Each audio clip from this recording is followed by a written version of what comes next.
ब्रह्मांड की असीम गहराइयों में वर्ष की सबसे अंधेरी रात आती है, पर यही वह क्षण होता है जब चेतना का सबसे उज्जवल प्रकाश प्रकट होता है। इसीलिए इसे महाशिवरात्रि कहा जाता है। यह केवल एक पर्व नहीं बल्कि उस दिव्य रात की स्मृति है जब अस्तित्व ने स्वयं शिव को पहचाना। शिव पुराण के अनुसार सृष्टि के आरंभ में ब्रह्मा और विष्णु के बीच यह विवाद उत्पन्न हुआ कि कौन श्रेष्ठ है, और उसी अहंकार को शांत करने के लिए फाल्गुन कृष्ण पक्ष की चतुर्दशी की इस रात एक अनंत अग्नि स्तंभ प्रकट हुआ, न जिसका आदि था न अंत। इस अनंत अग्नि की स्रोत ढूंढने के लिए ब्रह्मा हंस बनकर ऊपर उड़े, विष्णु वराह बनकर नीचे गए, पर युगों की खोज के बाद भी वे उसके छोर को न पा सके। भगवान विष्णु ने अपना हार स्वीकार किया, परंतु भगवान ब्रह्मा ने झूठ का सहारा लिया, और तब उसी ज्योति से भगवान शिव प्रकट हुए और बताया कि वही आदि भी हैं और अनंत भी। और क्योंकि इसी रात वे शिवलिंग स्वरूप में प्रकट हुए, यह रात महाशिवरात्रि कहलाई। पर यह कथा यहीं समाप्त नहीं होती। इसी शिव की करुणा ने एक बार फिर संसार को बचाया, जब समुद्र मंथन से अमृत से पहले हलाहल विष निकला और तीनों लोकों में हाहाकार मच गया। कोई भी उस विष को सहन नहीं कर सका।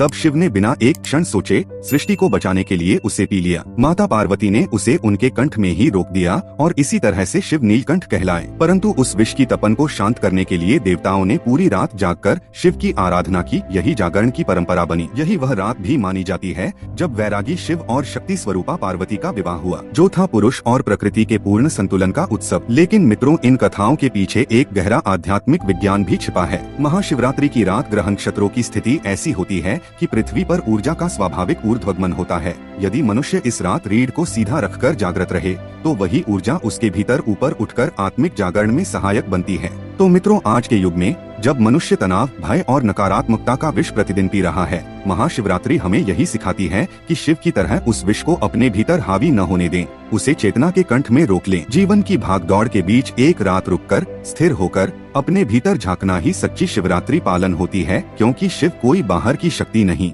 बल्कि हमारे भीतर की जागृत चेतना है। इसीलिए महाशिवरात्रि केवल जागे नहीं बल्कि जागृत हो। तो मित्रों, यह रहा आज की कहानी। आशा करता हूँ आज की कहानी भी आपको बहुत ज्यादा पसंद आया है। इस वीडियो को ज्यादा से ज्यादा शेयर करें ताकि बाकी लोगों की जिंदगी में भी थोड़ा बहुत सुधार देखने को मिले, और कमेंट करें हर हर महादेव।